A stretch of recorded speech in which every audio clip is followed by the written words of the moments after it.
वैशाख मास में स्नान, तर्पण, श्री माधव पूजन की विशेष पूजा विधि और महिमा का पूरा वीडियो। अम्बरीश ने पूछा, मुनि वैशाख मास के व्रत का क्या विधान है? इसमें किस देवता का अनुष्ठान करना पड़ता है? क्या दान होता है? कैसे स्नान किया जाता है? किस भगवान के केशों की कैसे पूजा की जाती है? ब्रह्मर्षि, आप श्रीहरि के प्रिय भक्त तथा सर्वज्ञ हैं, अतः कृपा करके मुझे ये सब बता दीजिए। तब नारद जी ने कहा, साधु श्रेष्ठ सुनो। वैशाख मास में जब सूर्य मेष राशि पर चले जाएं तो किसी बड़ी नदी में, नदी रूप तीर्थ में, नद में, सरोवर में, झरने में, देवकुंड में, स्वतः प्राप्त हुए किसी भी जलाशय में, बावड़ी अथवा कुएं में आदि किसी भी जलाशय में जाकर नियम पूर्वक भगवान विष्णु का स्मरण करते हुए स्नान करना चाहिए। स्नान के पहले निम्नांकित श्लोक का उच्चारण करना चाहिए। यथा ते माधवो मासो बल्लभो मधुसूदन प्रातः स्नानेन में तस्मिन् फलदः पापहा भव। अर्थात मधुसूदन माधव मास आपको विशेष प्रिय है, इसलिए इसमें प्रातःकाल स्नान करने से आप शास्त्रोक्त फल की देने वाले हो और मेरे पापों का नाश कर दो। इस प्रकार कहकर मौन भाव से उस तीर्थ के किनारे अपने दोनों पैर धो लें। फिर भगवान नारायण का स्मरण करते हुए विधिपूर्वक स्नान करें। स्नान की विधि इस प्रकार है। विद्वान पुरुष को मूल मंत्र पढ़कर तीर्थ की कल्पना कर लेनी चाहिए। ओम नमो नारायणाय, यह मंत्र ही मूल मंत्र कहा गया है। पहले हाथ में कुश लेकर विधिपूर्वक आचमन करें तथा मन और इंद्रियों को संयम में रखते हुए बाहर भीतर से पवित्र हो रहें। फिर 4 हाथ का चौकोर मंडल बनाकर उसमें निम्नांकित मंत्रों द्वारा, इस विशेष मंत्रों के द्वारा भगवती श्री गंगा का आवाहन जरूर करें। गंगे, तुम भगवान श्री विष्णु के चरणों से प्रकट हुई हो। श्री विष्णु तुम्हारे देवता हैं, इसलिए तुम्हें वैष्णवी कहते हैं। देवी, तुमने जन्म से लेकर मृत्यु तक समस्त पापों से मेरी रक्षा करो। स्वर्ग, पृथ्वी और अंतरिक्ष में कुल 3.5 करोड़ तीर्थ हैं, ऐसा वायु देवता का कथन है। माता जानवी, वे सभी तीर्थ तुम्हारे अंदर मौजूद हैं। देवलोक में तुम्हारा नाम नंदिनी है और नलिनी है। इनके सिवा दक्षा, पृथ्वी, वियत गंगा, विश्वकाया, शिवा, अमृता, विद्याधरी, महादेवी, लोक प्रसादिनी, क्षेमकरी, जानवी, शांता और शांति प्रदायिनी। आज तुम्हारे अनेक नाम हैं। स्नान के समय इन पवित्र नामों का कीर्तन करना चाहिए। इससे त्रिपथगामिनी भगवती गंगा उपस्थित हो जाती हैं। 7 बार उपर्युक्त इस तरह नामों का जप करें और संपुट के आकार में दोनों हाथों को जोड़कर उनमें जल लें और 4, 6 या 7 बार मस्तक पर डालें। इस प्रकार स्नान करके पूर्ववत मृतिका को भी विधिवत अभिमंत्रित करें और उसे शरीर में लगाकर नहा ले। मृतिका को अभिमंत्रित करने का मंत्र इस प्रकार है। वसुंधरे, तुम्हारे ऊपर अश्व और रथ चला करते हैं। भगवान श्री विष्णु ने भी वामन अवतार धारण करके तुम्हें 1 पैरों से नापा था। मृतिके, मैंने जो बुरे कर्म किए हों, मेरे उन सब पापों को तुम हर लो। देव, सैकड़ों भुजाओं वाले भगवान विष्णु 12 का रूप धारण करके तुम्हें जल से बाहर निकाला था। तुम संपूर्ण लोकों की उत्पत्ति के लिए अरड़ी के समान हो, अर्थात जैसे अरड़ी काष्ठ से आग प्रकट होती है, उसी प्रकार तुमसे संपूर्ण लोक उत्पन्न होते हैं। सुव्रते, तुम्हें मेरा नमस्कार है। इस प्रकार स्नान करने के पश्चात विधिपूर्वक आचमन करके जल से बाहर निकलें और तो शुद्ध श्वेत वस्त्र, धोती, चादर धारण करें।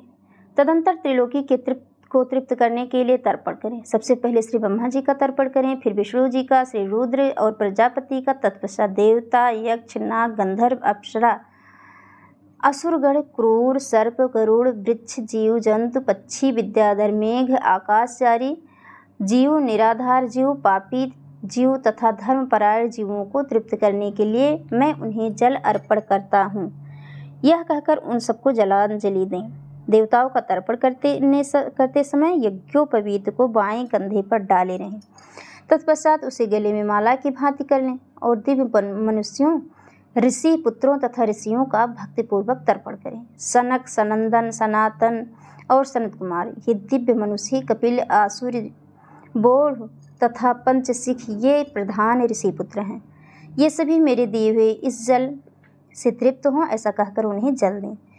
इसी प्रकार मरीच, अत्रि, अंगिरा, पुलह, क्रतु, प्रचेता, वशिष्ठ, नारद तथा अन्यान्य देवर्षियों एवं ब्रह्मर्षियों का अक्षत सहित जल के द्वारा तर्पण करें। इस प्रकार ऋषि तर्पण करने के पश्चात यज्ञोपवीत को दाएं कंधे पर करके बाएं घुटने को पृथ्वी पर टेक कर बैठ जाएं। फिर अग्निश्वात सौम्य, हविष्मान, उष्मप, कव्यवाट, अनल, बरहिस्त, पिता पितामह आदि तथा मातामह आदि सब लोगों का विधिवत तर्पण करके इस मंत्र का उच्चारण करें। जो लोग मेरे बांधो न हों, जो मेरे बांधो हों तथा जो दूसरे किसी जन्म में मेरे बांधो रहे हों, वे सब मेरे दिए हुए जल से तृप्त हों। उनके सिवा और भी जो कोई प्राणी मुझसे जल की अभिलाषा रख रहे हों, वे भी तृप्ति का लाभ प्राप्त करें। यूँ कहकर उनकी तृप्ति के उद्देश्य से जल गिराना चाहिए। तत्पश्चात विधि पूर्वक आचमन करके अपने आगे कमल की आकृति बनाएं और सूर्य देव के नाम का उच्चारण करते हुए अक्षत, फूल, लाल चंदन और जल के द्वारा उन्हें यत्नपूर्वक अर्घ्य दें।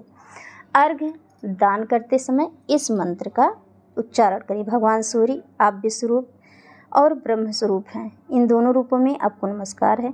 आप सहस्त्रों किरणों से सुशोभित और सबके तेज रूप हैं। आपको सदा नमस्कार है। भक्त वत्सल रुद्र रूपधारी आप परमेश्वर को बारंबार नमस्कार है। कुंडल और अंगद आदि आभूषणों से विभूषित पद्मनाभ आपको नमस्कार है।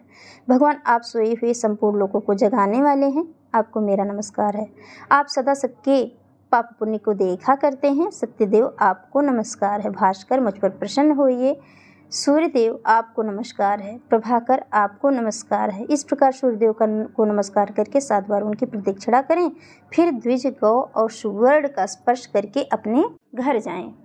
वहाँ आश्रमवासी अतिथियों का सत्कार, भगवान की प्रतिमा का पूजन करें। राजन घर में पहले भक्तिपूर्वक जितेंद्रिय भाव से भगवान गोविंद की विधिवत पूजा करनी चाहिए। विशेषतः वैशाख मास के महीने में जो मधुसूदन का पूजन करता है, उसके द्वारा पूरे 1 वर्ष तक श्री माधव की पूजा संपन्न हो जाती है।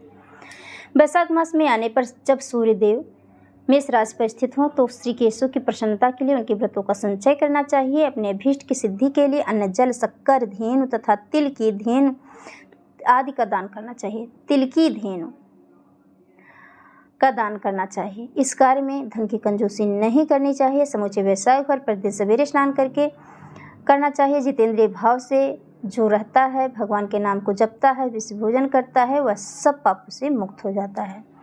जो वैशाख मास में आलस्य त्याग कर एक भुक्त मतलब 24 घंटे में सिर्फ 1 बार भोजन करे, केवल रात में 1 बार भोजन करे अथवा आयाचित व्रत बिना मांगे मिले हुए अन्न का एक समय भोजन करता है, वह अपनी संपूर्ण अभीष्ट वस्तुओं को प्राप्त कर लेता है। वैशाख मास में प्रतिदिन 2 बार गांव से बाहर नदी में जल में स्नान करें अथवा गंगा के जल में स्नान करें।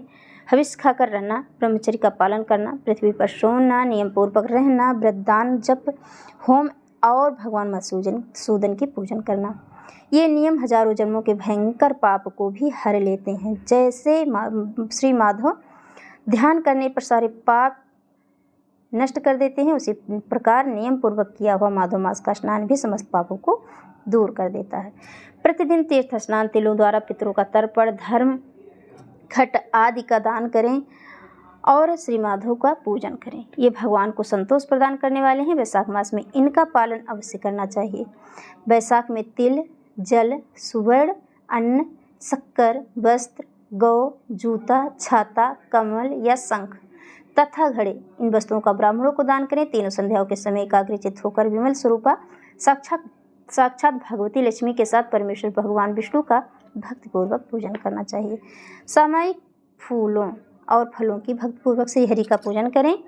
तत्पश्चात यथाशक्ति ब्राह्मणों की भी पूजा करनी चाहिए। पाखंडियों से वार्तालाप नहीं करनी चाहिए। जो फूलों द्वारा विधिवत अर्चन करके श्री मधुसूदन की आराधना करता है, वह सब पापों से मुक्त हो परम पद को प्राप्त होता है। श्री नारद जी कहते हैं, राजेंद्र सुनो, मैं संक्षेप में माधव की पूजन की विधि बतला रहा हूँ। महाराज, जिनका कहीं अंत नहीं है, जो अनंत और अपार है, उन भगवान अनंत की पूजा का विधि का अंत नहीं है। भगवान विष्णु के पूजन 3 प्रकार का होता है, वैदिक, तांत्रिक और मिश्र। तीनों की ही बताए हुए विधान से श्रीहरि का पूजन करना चाहिए। वैदिक और मिश्र पूजन की विधि ब्राह्मण आदि 3 वर्णों के ही लिए बताई गई है, किंतु तांत्रिक पूजन विष्णु भक्त शूद्र के लिए भी विहित है। साधक पुरुष को उचित है कि शास्त्रोक्त विधि का ज्ञान प्राप्त करके एकाग्रचित्त हो, ब्रह्मचर्य पालन करते हुए श्री विष्णु भगवान का विधिवत पूजन करे। भगवान की प्रतिमा 8 प्रकार की मानी गई है, जो कि अगले वीडियो में हम बताएंगे। आज के लिए बस इतना ही। जय माता दी।